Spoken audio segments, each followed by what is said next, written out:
प्यारे बहनों भाइयों, आज हम आपको अपना वैदिक अभिवादन बतलाना चाहते हैं। वेद किस अभिवादन की बात करता है?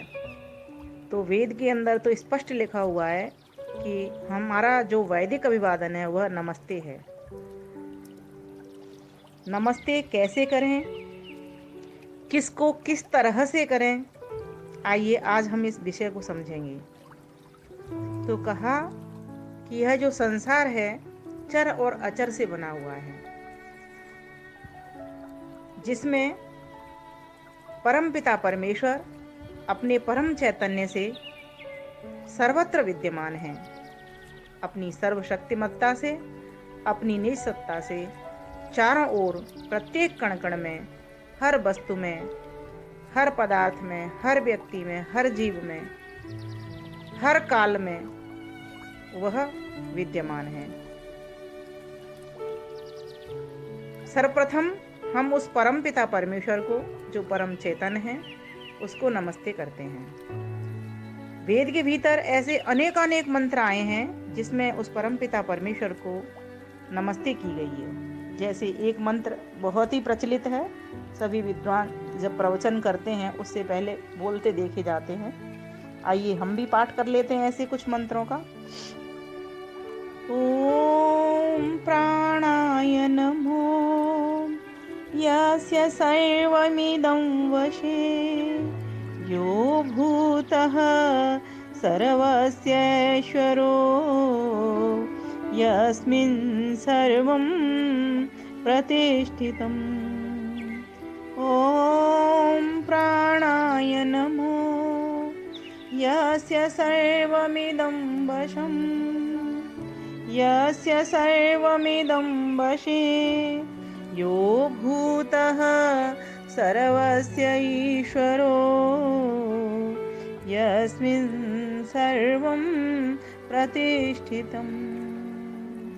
मंत्रों को याद करने के लिए यदि हम उसी मंत्र को 3 से 4 बार दोहरा लें तो हमको बहुत आसानी से वो याद हो जाता है। तो इस प्रकार से इसको बार बार अभ्यास करें एक ही मंत्र का। उसके बाद एक मंत्र और आता है, यह मंत्र अथर्ववेद में नमस्ते के ऐसे कई सारे मंत्र आए हैं जिसमें उस परम पिता परमेश्वर को नमस्ते की गई है। तो आइए एक मंत्र और ले लेते हैं। नमस्ते अस्तु आयते, सीधा नमस्ते शब्द ही आया है। नमो अस्तु परायते, नमस्ते प्राणतिष्ठत आसीनायोतते नमः। ॐ नमस्ते अस्तु आयते, नमो अस्तु परायते, नमस्ते प्राणतिष्ठत आसीनायोतते नमः, आसीनायोतते नमः। एक और बोल लेते हैं जिसमें सीधा नमस्ते शब्द आया है। ओम नमस्ते प्राण प्राणते, नमो अस्तु अपानते, पराधीनायते नमः,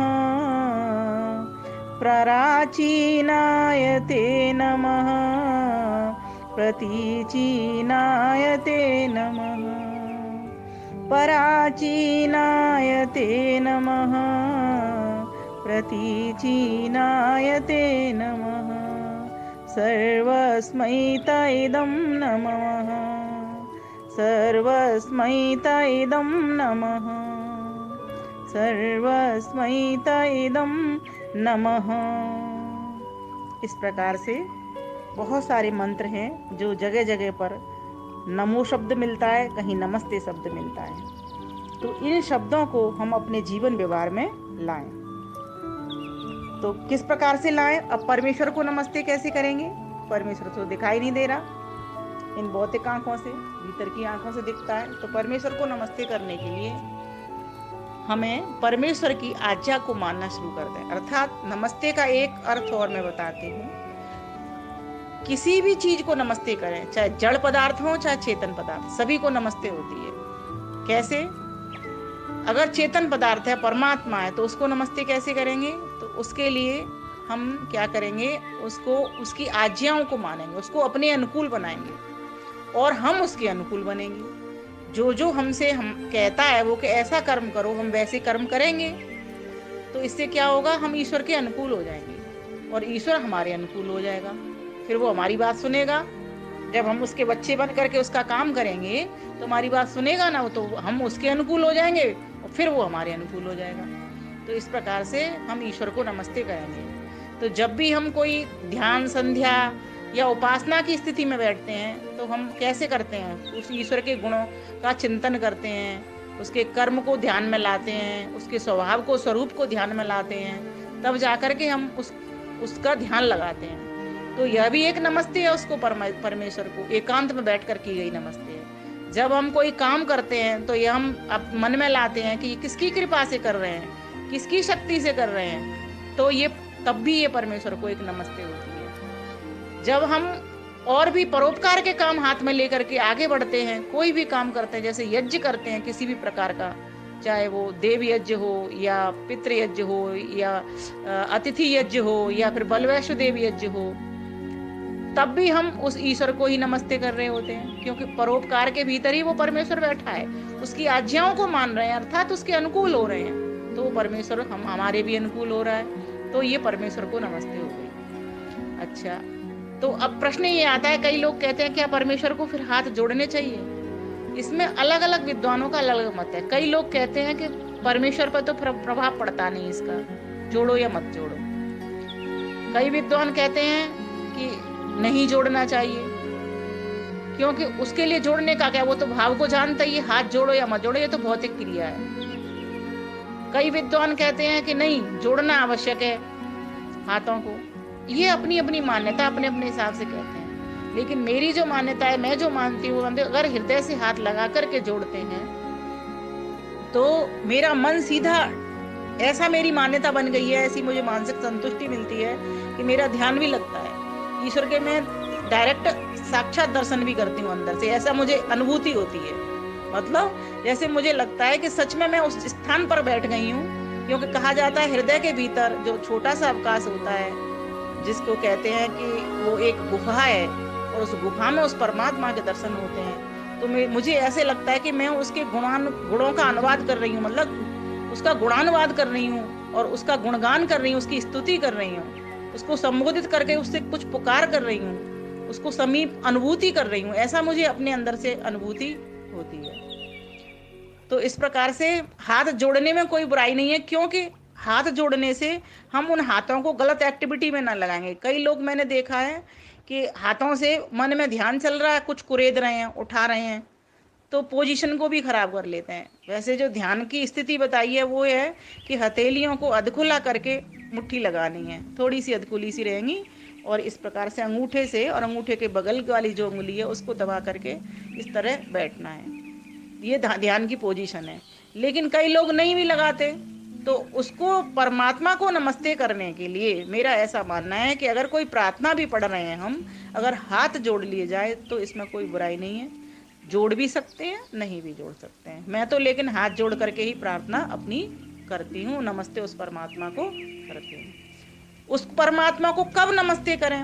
कभी भी करें। सुबह उठ रहे हो बेड से तो पहली नमस्ते परमात्मा को जाएगी, रात्रि को सो रहे हो तो अंतिम नमस्ते परमात्मा को जाएगी, बीच में कोई काम कर रहे हो, कहीं बाहर यात्रा पे जा रहे हो तो परमात्मा को नमस्ते करके जाओ, क्योंकि नमस्ते मतलब उसका धन्यवाद करके जाओ, उसकी स्तुति करके जाओ कि तेरी कृपा से मैं कर पा रहा हूँ अपने काम को, अपनी मंजिल पर जा पा रहा हूँ। और जब उधर से लौट रहे हो तब भी उसे नमस्ते करो, और जब बीच में कहीं बैठे हो तब भी उसको नमस्ते करो, ध्यान में लाओ, उसको हर वक्त स्मृति में बना करके उसको सम्मान दो, अर्थात उसकी आज्ञा का पालन करो, उसके अनुकूल बनने का प्रयास करो।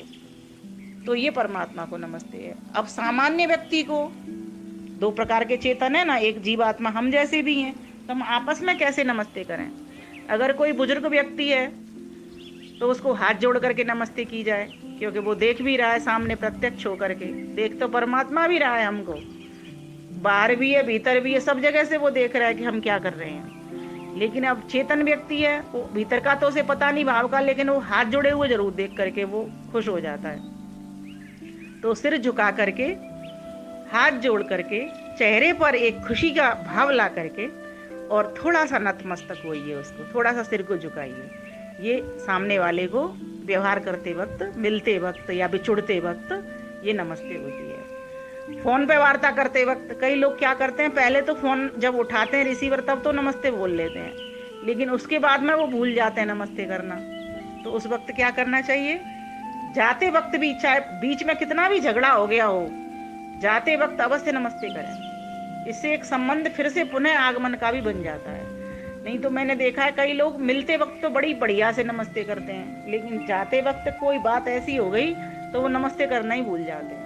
नहीं, नमस्ते अवश्य करें, मिलते वक्त भी और जाते वक्त भी। और छोटा बच्चा है, उसको नमस्ते कैसे करोगे, हाथ जोड़ के उसको भी करें, लेकिन सिखाएं उसको भी हाथ जोड़ करके। लेकिन और भी दूसरा ढंग का तरीका है, उसके सिर के ऊपर हाथ रख करके भी नमस्ते होती है। बहुत बड़े बुजुर्ग हैं, आशीर्वाद पाना चाहते हो तो उनके चरण छू करके नमस्ते होती है। जब चरण छूते हैं, झुकते हैं, तो वो आशीर्वाद देते हैं। तो इस प्रकार से भी नमस्ते होती है। तो और पशुओं को, पक्षियों को, इनको नमस्ते, वेद ने तो इनको भी नमस्ते लिखी है। इनको नमस्ते कैसे करें, तो कोई इनके लिए कोई भोजन दे दें, जैसे कुत्ता है, कुत्ते को रोटी देते हैं, ये कुत्ते की नमस्ते हो जाती है। पक्षी हैं, उनको दाना डाल देते हैं, उन पक्षियों को नमस्ते हो जाती है। ठीक है। और बाकी के और जितने भी जीव जंतु हैं, उन जो जो वो भोजन करते हैं, जिस तरीके का दाना चुगते हैं, उस तरीके का उनको डाल दो तो उनको नमस्ते हो जाती है। अब जड़ पदार्थों को नमस्ते करें, कैसे करें, कई लोग कहते हैं कि सूरज को नमस्ते करो। कैसे करें सूरज को नमस्ते, सूरज तो इतना हमसे करोड़ों मील दूर है, कैसे उसको नमस्ते जाएगी। तो उसका सबसे बढ़िया तरीका हमारे वेद ने कह दिया, यज्ञ करो, जड़ देवों को आहुति लगाओ, ये सभी जड़ देवों के पास आहुति चली जाएगी, सूरज को नमस्ते हो जाएगी। तो सूरज को कुछ लोगों को देखा होगा जल चढ़ाते हैं, तो सूरज को जल चढ़ाते हैं तो सूरज को तो जल लगता नहीं है, लेकिन स्वयं को तो वो जरूर लग सकता है, ऐसा मैं मानती हूँ। अगर कोई ये कहता है ना कि सूरज को जल चढ़ाने से हमारी आंखें ठीक होती हैं, तब तो ये यहाँ तक तो मैं मान लेती हूँ, चलो तुम उतना पानी डाल रहे हो, उन किरणों को ले रहे हो पानी के माध्यम से, यहाँ तक तो ठीक है। अगर आप ये कह रहे हो कि सूर्य भगवान को जल चढ़ गया, तो जल तो कैसे चढ़ता है, जल तो टुल्लू पंप से चढ़ता है ऊपर की ओर, या अग्नि के प्रेशर से भाप बन करके ऊपर की ओर चढ़ता है। तो भाप बनाने का सिस्टम या गर्मी बढ़ाने का सिस्टम करना पड़ेगा, तो उसके लिए क्या करना पड़ेगा, यज्ञ करना पड़ेगा कि नहीं पड़ेगा, तभी तो वो ऊपर को अग्नि उठेगी। और जब ऊपर को अग्नि उठेगी, ये समुद्र का जो जल है वो कैसे ऊपर चढ़ता है, ये परमात्मा से हमको सीखना चाहिए, कैसे जल को वो ऊपर चढ़ाता है, बादल कैसे बनते हैं, ये सागर के जल को ऊपर भाप द्वारा ले जाता है अपनी गर्मी से खींच करके, और वहां जाकर के जमा देता है, और फिर तेज गर्मी चलाता है, तेज गर्मी को तेज कर देता है, तो फिर बरसा देता है। एक साइकिल के तहत इस काम को कर रहा है। तो चढ़ाने का काम तो हीट के सिस्टम से ही हो सकता है। टुल्लू पंप क्या है, वो भी तो हीट से ही ऊपर को पानी को चढ़ाता है, मंजिलों पर पानी कैसे चढ़ता है, इसी तरीके से चढ़ता है। तो इस प्रकार से सूरज को नमस्ते कैसे करेंगे, यज्ञ करके करेंगे, सूर्य ज्योति, ज्योति सूर्य स्वाहा, इस प्रकार से सूरज को नमस्ते हो जाएगी, सूरज हमारे अनुकूल हो जाएगा। वायु को नमस्ते कैसे करेंगे, हवा को नमस्ते कैसे करेंगे, हवा का सेवन लेकर के, दो तरीके से नमस्ते होती है, मैंने कहा था, उसके अनुकूल बन करके और उसको अनुकूल करके। तो हवा में, हवा का कैसे बनेंगे, जब छायादार वृक्ष के पास बैठेंगे या हवा का कोई सिस्टम प्रयोग में लाएंगे, तब हम उसका हवा का सेवन करेंगे, तो ये हवा की नमस्ते हो गई। और हवा को कैसे आहुति लगाएंगे, अपनी हवा को नमस्ते कैसे, हम कैसे पहुंचाएंगे उसको नमस्ते, तो उसका एक ही माध्यम है, यज्ञ करेंगे, उसमें खुशबूदार वस्तुएं डालेंगे, पौष्टिक वस्तुएं डालेंगे, अच्छी वस्तुएं डालेंगे, तो ये हवा को नमस्ते हो गई। तो इस प्रकार से चंद्रमा को नमस्ते कैसे करेंगे, तो रात को निकलता है, कैसे नमस्ते करेंगे, तो जब सूरज को नमस्ते करते हैं तो वो चंद्रमा को दे देता है, तो हम चंद्रमा के लिए भी प्रार्थना करते हैं, बहुत सारे मंत्र ऐसे आते हैं, चंद्रमा को भी नमस्ते हो जाती है। अच्छा, अब जिन चीज, जैसे मोबाइल है, मोबाइल को नमस्ते कैसे होगी, ये भी जड़ पदार्थ है, नमस्ते तो मोबाइल को भी होगी, माइक को भी होगी, जिसके ऊपर हम बोल रहे हैं, माइक को कैसे होगी नमस्ते, माइक की डिस्टेंस बना करके उसको अपने अनुकूल बनाएंगे, वैसी वाणी बोल करके जिससे अच्छी आवाज बाहर तक जाएगी, तो ये माइक को नमस्ते हो गई। मेरे सामने रखा है ना, इसलिए माइक ध्यान में आ गया, मोबाइल भी रखा है। मोबाइल को नमस्ते कैसे होगी, इसको साफ सुथरा रखेंगे, इसको समय समय पर चार्ज कराते रहेंगे, डिस्चार्ज नहीं होने देंगे इसको, तो ये मोबाइल को नमस्ते हो गई। नमस्ते का मतलब किसी भी वस्तु को अपने अनुकूल बनाना और उसके अनुकूल बनना। दूसरा नमस्ते का अर्थ सेवा करना, किसी की सत्कार करना, सम्मान करना, ये सामने वाले व्यक्ति की नमस्ते हो गई। शुश्रूषा, बुजुर्गों की बात को ध्यानपूर्वक सुन लेना, ये बुजुर्गों को नमस्ते हो गई। बच्चों को नमस्ते, छोटे बच्चों को कोई सामान दे देना, टॉफी दे देना, या कोई घर में और खाने पीने का सामान है, केले दे देना, फल खिला देना, ये बच्चों को नमस्ते हो गई। कोई पुस्तक दे देना पढ़ने की, ये बच्चों को नमस्ते हो गई। बहनों को नमस्ते कैसे हो, मित्रों को नमस्ते कैसे हो, जिस जिस चीज की, जिस जिस वस्तु की आवश्यकता जिसको है उसको वो वस्तु दे दो, उससे नमस्ते कर लो। अच्छा, झुग्गियों में नमस्ते कैसे होगी? अब आप कहोगे ना झुग्गियों में नमस्ते, झुग्गी वालों को नमस्ते कैसे करो? उनको कुछ वस्त्र भेंट कर दो, झुग्गी वालों को नमस्ते हो जाएगी। तो नमस्ते का तो सीधा सीधा अर्थ होता है नमस्ते, मैं आपका सम्मान करता हूँ। और किस तरह से करता हूँ तो वो देखना पड़ेगा, वस्तु कैसी है, चेतन है या अचेतन है ना, ये देखना पड़ेगा। और चेतन है तो वो कैसा व्यक्ति है, छोटा है, बड़ा है, युवा है, या फिर गरीब है, या फिर वो धनी है। अब राजा को नमस्ते कैसे करोगे? राजा को नमस्ते का अर्थ होता है कि राष्ट्र के जो नियम हैं उन नियमों पर आपको चलोगे तो राजा को नमस्ते हो जाएगी। एक अच्छे नागरिक बन जाओगे तो ये राजा को नमस्ते हो जाएगी। अब ये तो है नहीं कि राजा के महल पे जाकर के पहुंचा जाए राजा को नमस्ते, तो कोई घुसने भी नहीं देगा। तो राजा को नमस्ते घर बैठे बैठे करिए, रोज करिए, उसके लिए प्रार्थना भी करिए राजा के लिए। और राजा की जो सेवाएं, उनको सेवाओं को लीजिए, चोरी मत करिए, राजा के राष्ट्र में रहते हुए राजा की सहायता करिए, राजा का समर्थन करिए, अगर अच्छा है तो वो उसको बढ़ाने के लिए प्रयास करिए, उसका सहयोग करिए, ये राजा को नमस्ते हो गई। इसी प्रकार से प्रत्येक व्यक्ति के साथ में, प्रत्येक वस्तु के साथ में, प्रत्येक चेतन हो या अचेतन, हर चीज, पौधों को नमस्ते कैसे करोगे? पौधों में जल दे दो, पौधों को नमस्ते हो गई। खाद लगा दो, पौधों की गुड़ाई कटाई कर दो, ये पौधों को नमस्ते हो गई।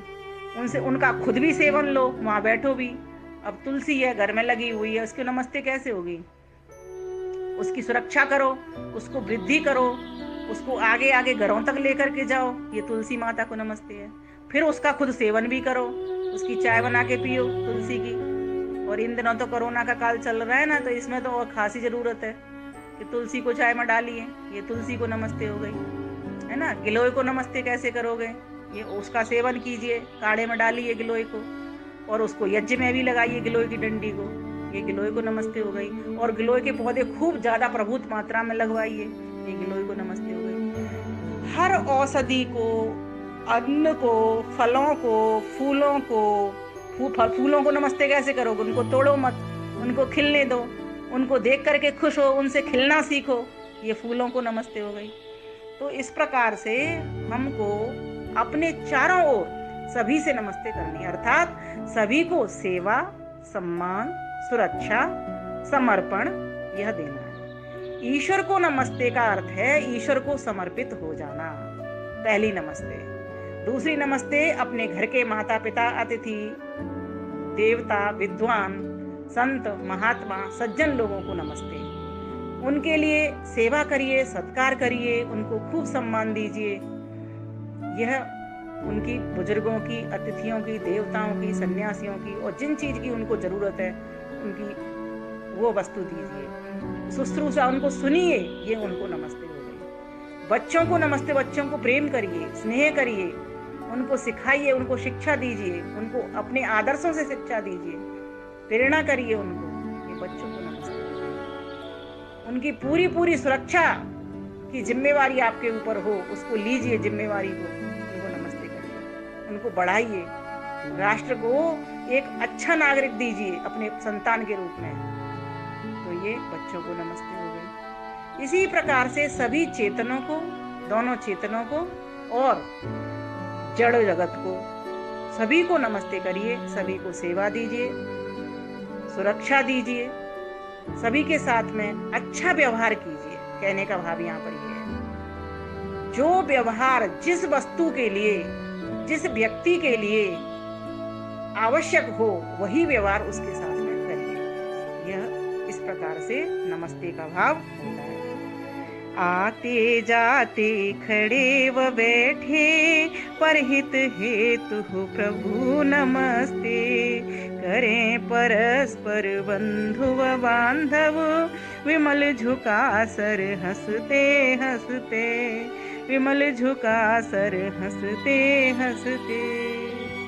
हे प्राण प्रदाता प्राणाधार प्राण प्रिय परमात्मा, हम आपके भक्तगण कहीं बाहर जाते हुए पहले आपको नमस्ते करें, आपका स्मरण करें, वो बाहर से आने पर अपने आवास पर पहुंचकर भी आपका धन्यवाद करें। आपकी कृपा से हमारी यात्रा निर्विघ्न रूप से पूर्ण हुई। इस प्रकार से यात्रा के मध्य में कहीं बैठे हुए हों, कहीं खड़े हुए हों, पैदल चल रहे हों, तब भी आपकी स्मृति अपने मन मस्तिष्क में हम बनाए रखें। ऐसी आपसे प्रार्थना करते हैं, याचना करते हैं, इस आशा के साथ कि हे परमपिता परमेश्वर, यह हमें आप नमस्ते की क्रिया सिखा देना, सबका सेवा सम्मान करना सिखा देना, सत्कार करना सिखा देना, समर्पण का भाव हृदय में बैठा देना। ऐसी आपसे बारंबार प्रार्थना करते हैं। हे परमपिता परमेश्वर, अपना वरद हस्त हम सबके सिर पर बनाए रखें। धन्यवाद। नमस्ते।